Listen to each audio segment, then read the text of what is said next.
Guys, no, so ipapakita ko lang sa inyo guys yung ah, tinatawag nila dito na halaman na nakakalason daw to guys. Ito guys, oh. Ayan. Ito yung sinasabi nila na nakakalason guys. So balak ko sana tong kainin guys. Kaso pinag-isipan ko pa na maayos guys. Sinesearch ko pa siya sa Google. Ayan siya guys, oh. Talagang totoo talaga siya na nakakalason talaga siya. Kasi marami nagsasabi guys, nakakalason daw itong halaman na to.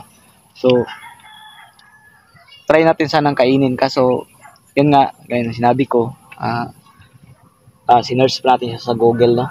Ayan yung ano niya, yung dahon niya. Ano, ayan siya. Ayan yung dahon niya. Ito. Hindi ko lang alam kung ano tong ano na to guys, dahil ito maraming nagbibenta nito sa mga flower shop guys dito sa amin. So hindi ko lang alam kung anong pangalan nitong tanim na to, pero may nagbibenta nito dito. Pero meron din nagsasabi guys na nakakalason daw talaga to. Ito. Kasi nakakamatay pa daw to, sabi nila. Pero ito yung next content natin, no? Mukbangay natin to guys pag maayos natin yung pag-search natin sa Google, kasi balak ko i-search, sinesearch ko siya sa Google kagabi kung anong pangalan ng halaman na to. Tingnan mo talaga kung ganito talaga yung dahon na nandoon na nakita sa Google, kung ano ba talaga, nakakalason ba talaga or hindi.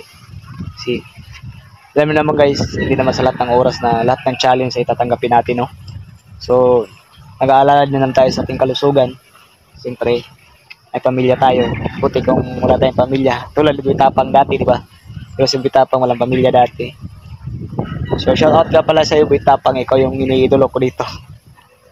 Kasi imbis na i-bash natin si Bitapang dahil sa ano niya ngayon, kasikatan, suportahan na lang natin. Ganon yun, di ba? So ni-invite ko kayong lahat na suportahan nyo ako at suportahan nyo rin si Bitapang. Kasi yun nga, iniidolo ko siya. Kaso hindi ko lang talaga kainin yung mga exotic talaga. Pinag-aaralan ko kung paano diskarte dyan, kumain ng mga exotic, no? So sa mga followers ko dito, no, sa mga followers ni Bitapang, no, alam nyo naman ngayon yung issue ni Bitapang, di ba? So wag na natin i-bash. Hayaan natin si Bitapang na anong gawin niya sa buhay niya yan. Wala kayong pagkalam sa buhay ni Bitapang. Kahit ako wala kayong pagkalam sa buhay ni Bitapang. Pero iniidolo ko talaga si Bitapang. Shoutout sa inyong dalawa ni Cherry White at saka ni Bitapang. Shoutout sa inyong dalawa. So ito ngayon ito sana isusunod natin na content, na. Kasi talagang pinag-iisipan ko to guys kung ano ba talaga to, nakakalason ba or hindi. So hanggang dito lang yung video natin. Gaya ng sinabi ko, supportahan lang natin si Bitapang. Huwag natin i-bash. Yung mga basher dyan, mga basher ng Bitapang, huwag nyo nang i-bash si Bitapang. Hayaan nyo yung buhay niya yan.